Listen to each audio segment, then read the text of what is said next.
Hello students, this is Prateek, your economics and business studies teacher. Today we will be starting with class 12 business studies. We will be discussing about syllabus and we will be starting with chapter number 1. The business studies का syllabus है that is divided into three parts, part A, part B और practical. Part A के अंदर 3 units हैं. First unit के अंदर 3 chapters हैं. Nature and significance of management, principles of management, business environment. ये 3 चैप्टर जो हैं 60 मार्क्स का वेटेज रखते हैं. उसके बाद है चैप्टर प्लानिंग और ऑर्गेनाइजिंग. ये दोनों मिलाकर 14 मार्क्स के हैं. और लास्ट में 3 चैप्टर्स हैं स्टाफिंग, डायरेक्टिंग और कंट्रोलिंग. ये तीनों चैप्टर्स मिलाकर जो सा है 20 मार्क्स के हैं. इस तरीके से पार्ट ए हुआ हमारा 50 मार्क्स का. पार्ट बी 4 चैप्टर्स हैं, 2 यूनिट में डिवाइडेड है. पहली यूनिट के 2 चैप्टर्स फाइनेंशियल मैनेजमेंट और फाइनेंशियल मार्केट 15 मार्क्स के. और फिर लास्ट 2 चैप्टर्स मार्केटिंग मैनेजमेंट और कंज्यूमर प्रोटेक्शन एक्ट 15 मार्क्स के. इस तरीके से टोटल हुआ 30 मार्क्स. तो पार्ट बी हुआ 30 मार्क्स का और फिर लास्ट में हमारा प्रैक्टिकल है 20 मार्क्स का. आज स्टार्ट करते हैं हम लोग चैप्टर नंबर 1 जिसका नाम है nature and significance of management. हम लोग इसमें मैनेजमेंट से रिलेटेड सारा का सारा स्टडी करेंगे. सबसे पहले व्हाट डज मैनेजमेंट मींस. अलग अलग ऑथर्स ने इसे अलग अलग तरह से डिफाइन किया है, जैसे कि art of getting things done through people. Mary Parker Follett की एक डेफिनेशन है. उनका कहना है कि मैनेजमेंट का मतलब हुआ कि दूसरों से हम कितने अच्छे से काम करवा सकते हैं. This is what this is management.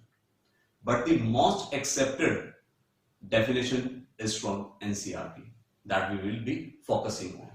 और वो डेफिनेशन है management is the process of getting things done with the aim of achieving goals effectively and efficiently. इस डेफिनेशन को हम लोग 3 पार्ट में ब्रेक करेंगे. एक वर्ड है यहां पर मैनेजमेंट. क्या है मैनेजमेंट? एक प्रोसेस है. दूसरा वर्ड आया इसके अंदर किस चीज के लिए हम इस प्रोसेस को रन कर रहे हैं. टू अचीव गोल, कि हम अपने गोल्स वगैरह अचीव कर पाए. और किस तरीके से इन गोल्स को अचीव कर पाए, इससे हमारा तीसरा वर्ड निकलेगा that is effectively and efficiently. पहला वर्ड पिक करते हैं और उसे इलैबोरेट करते हैं. मैनेजमेंट एक प्रोसेस है.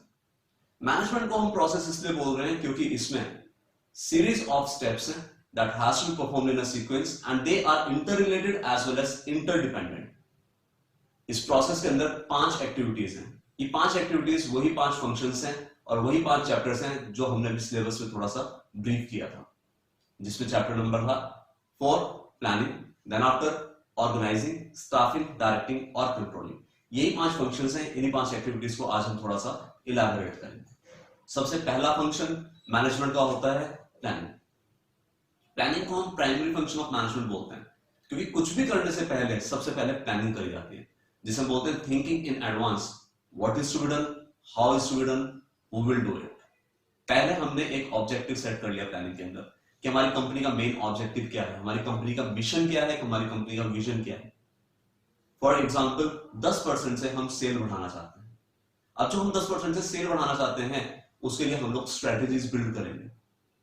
हम लोग ये देखेंगे कि किस तरीके से मार्केट का शेयर ज्यादा से ज्यादा कैप्चर कर सकते हैं. क्या क्या हमारे को एक्शन प्लान बनाने की जरूरत है.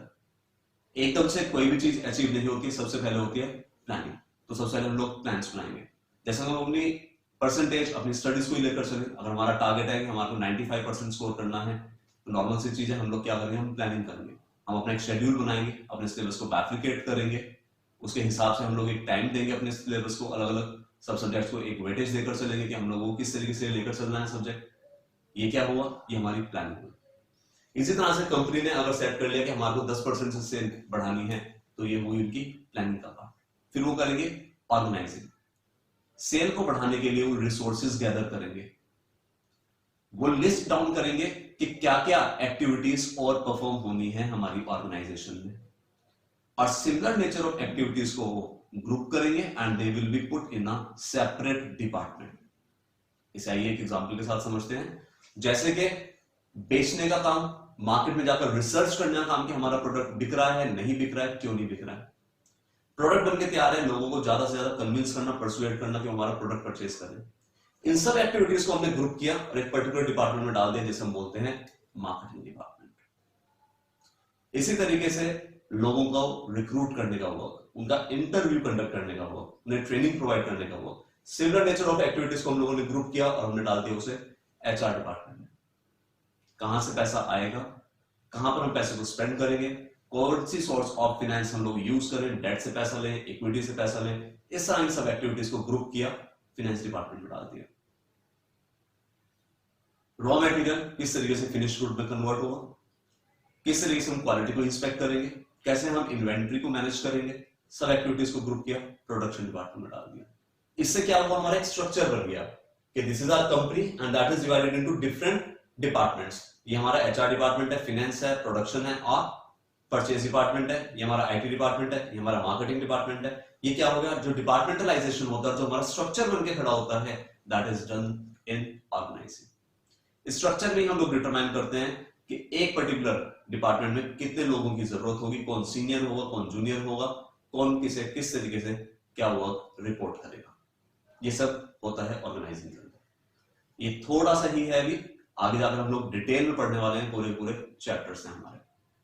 उसके बाद third step, third function, third activity, that is staffing.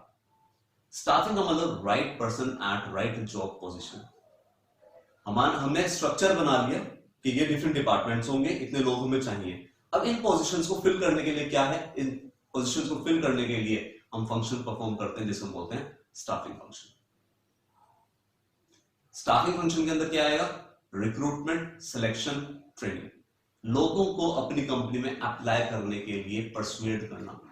जब वो आ जाएं तो सबको हम लोग नहीं रख सकते हैं, हम लोग क्या करेंगे, हम बेस्ट पॉसिबल कैंडिडेट को चूज करेंगे उनमें से। वो कैसे चूज करेंगे, उसके लिए हम इंटरव्यूज कंडक्ट करेंगे, उसके लिए हम सिलेक्शन टेस्ट कंडक्ट करेंगे।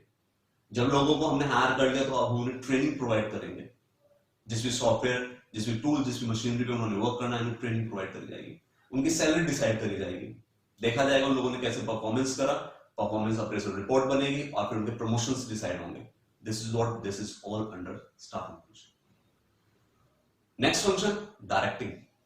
हम बोलते हैं कि जितने भी सारे फंक्शंस हैं, प्लानिंग, ऑर्गेनाइजिंग, स्टाफिंग, ये सब क्या करते हैं, ये बेस बनाने का वर्क करते हैं। जो अल्टीमेटली वर्क स्टार्ट होगा, that starts with directing function of management. मैंने प्लान कर लिया, मुझे 10% से सेल बढ़ानी है, मैंने देखा कि मुझे क्या क्या एक्टिविटीज परफॉर्म करनी होगी, मैंने डिपार्टमेंट बनाया, मैंने लोगों को हायर किया। अब लोग काम करना शुरू करेंगे जब हम उन्हें इंस्ट्रक्शंस पास ऑन करेंगे, जब हम उन्हें गाइड करेंगे, जब हम उन्हें मोटिवेट करेंगे, जब उन्हें लीड करेंगे एग्जांपल से, तब लोग वर्क करना प्रॉपर स्टार्ट करेंगे। तो डायरेक्टिंग फंक्शन के हमारे 4 एलिमेंट्स होते हैं। पहला, सुपरविजन, लोगों को सुपरवाइज करना, to see whether the activities are perform well और नॉट। लोगों को मोटिवेट करना, लोग इंटरेस्ट कम ले रहे हैं, किस तरीके से हम उनका इंथुजियाज्म लेवल रेज कर सकते हैं। क्या उन्हें कुछ एक्स्ट्रा मॉनेटरी बेनिफिट्स देकर या फिर कुछ नॉन मॉनेटरी बेनिफिट्स देकर, डिटेल में स्टडी करेंगे इसे भी। ये सारा का सारा किसके अंदर आएगा, डायरेक्टिंग में। तीसरा एलिमेंट हुआ लीडिंग, दैट इज लीडरशिप, लोगों को लीड करना एग्जांपल से। एंड लास्ट वन, कम्युनिकेशन, लोगों के डाउट दूर करना। ओपन कम्युनिकेशन सिस्टम जितना बेटर होगा ऑर्गेनाइजेशन में, उतना ऑर्गेनाइजेशन प्रॉस्पर करेगी। तो ये 4 एलिमेंट्स हुए हमारे, supervision, motivation, leadership and communication. And the last function of management is controlling. Controlling का मतलब ये हुआ कि जो हमने स्टैंडर्ड सेट किए थे, क्या वो हमारे स्टैंडर्ड्स अचीव हुए। जो मैंने प्लानिंग में स्टैंडर्ड सेट किए, क्या वो कंट्रोलिंग के अंदर मेरे स्टैंडर्ड्स अचीव हुए या नहीं हुए, ये हम देखते हैं कंट्रोलिंग में। 10% से सेल बढ़ानी थी, इन एक्चुअल मेरी सेल कितने से बढ़ी, 8% से, 15% से, 2% से, कहां पर कमी रह गई, what were the reasons for the deviation and taking the corrective measures. उन डेविएशंस को हम लोग किस तरीके से मिनिमाइज कर सकते हैं, ये हुआ कंट्रोलिंग। फिर से एक बार फटाफट से रिकॉल करते हैं। प्लानिंग, ऑब्जेक्टिव सेट किया, स्ट्रेटजीज बनाई, एक्शन प्लान बनाए, क्या क्या काम कौन कौन करेगा किस तरह से। ऑर्गेनाइजिंग, एक ऑर्गेनाइजेशनल स्ट्रक्चर बनाया। मार्केटिंग, एचआर, फाइनेंस, इन सब डिपार्टमेंट्स को अलग अलग किया। अथॉरिटी रेस्पॉन्सिबिलिटी का रिलेशनशिप एस्टेब्लिश किया, कौन किसे रिपोर्ट करे, कौन सीनियर जूनियर। स्टाफिंग, लोगों को रिक्रूट करना, सिलेक्ट करना, उन्हें ट्रेनिंग प्रोवाइड करना, right person at right job position. And the next one, directing, लोगों को डायरेक्शंस प्रोवाइड करना जिससे कि हमारा वर्क इन एक्चुअल स्टार्ट हो पाए। और लास्ट में controlling, in which we compare the standards that has been performed and that were laid down, finding out the deviations and taking the corrective measures. आइए अब इसी चीज पर हम लोग पहले जो सा है कुछ क्वेश्चंस करते हैं जिससे हमारी बेटर अंडरस्टैंडिंग डेवलप हो पाए, फिर हम नेक्स्ट पार्ट पे मूव करेंगे डेफिनेशन की।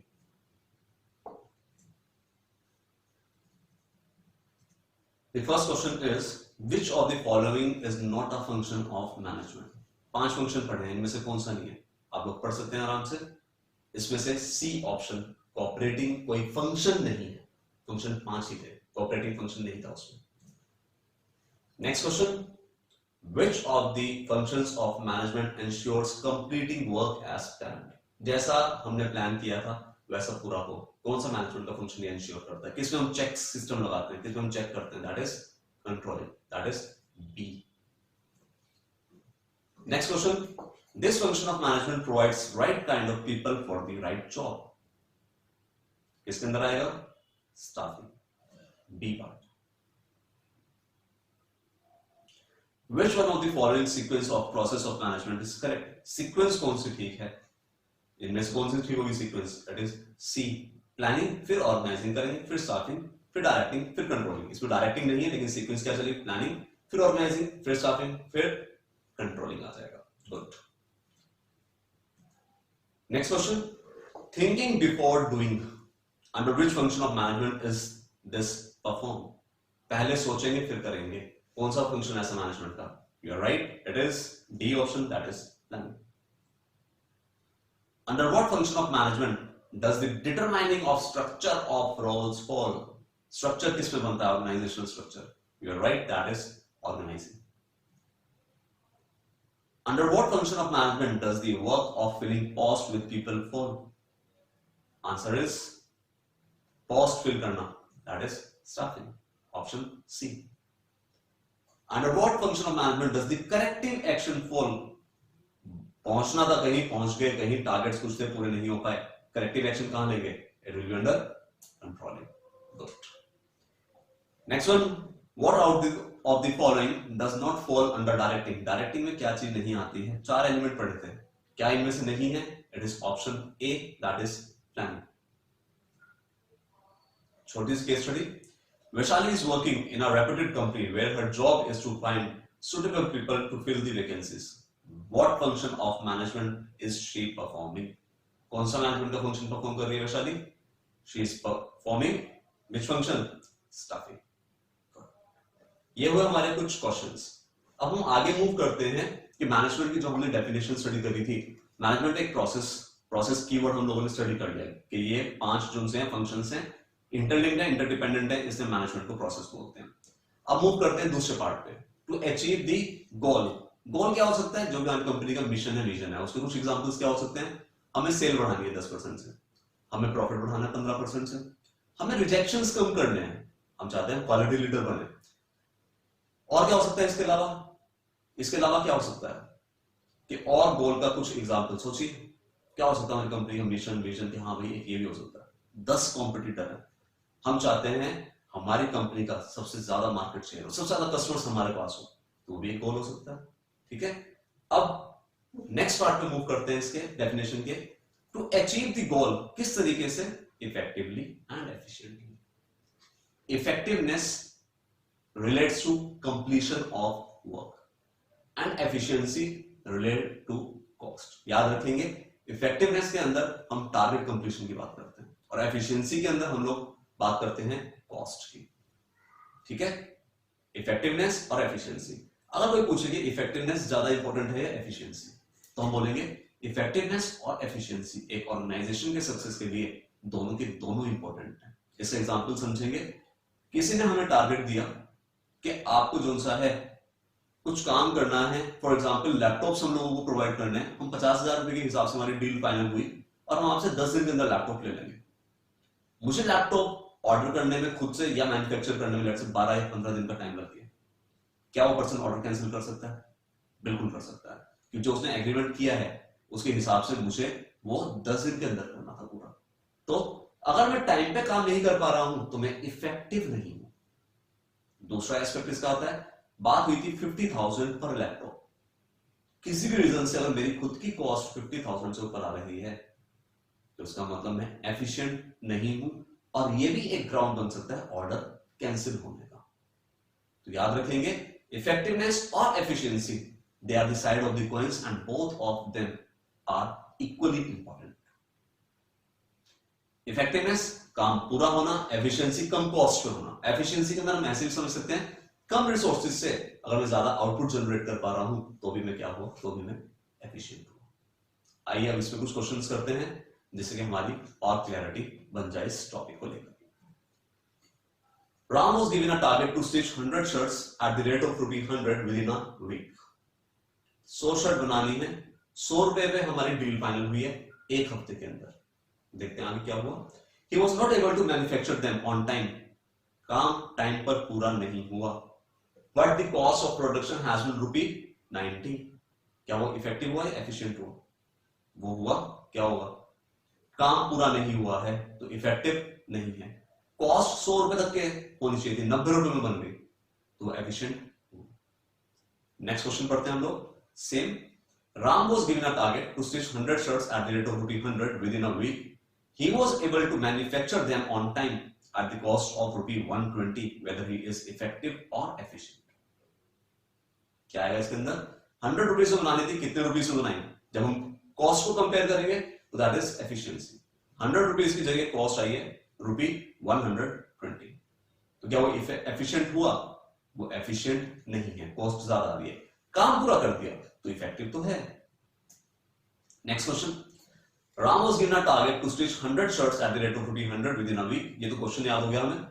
ही was able to manufacture them on time, time पर मैन्युफैक्चर भी कर लिया और एग्जांपल में देखिएगा कॉस्ट में 90 रुपीज में काम कर लिया तो वो इफेक्टिव भी हुआ और एफिशिएंट भी हुआ, दोनों चीजें। Last question for today.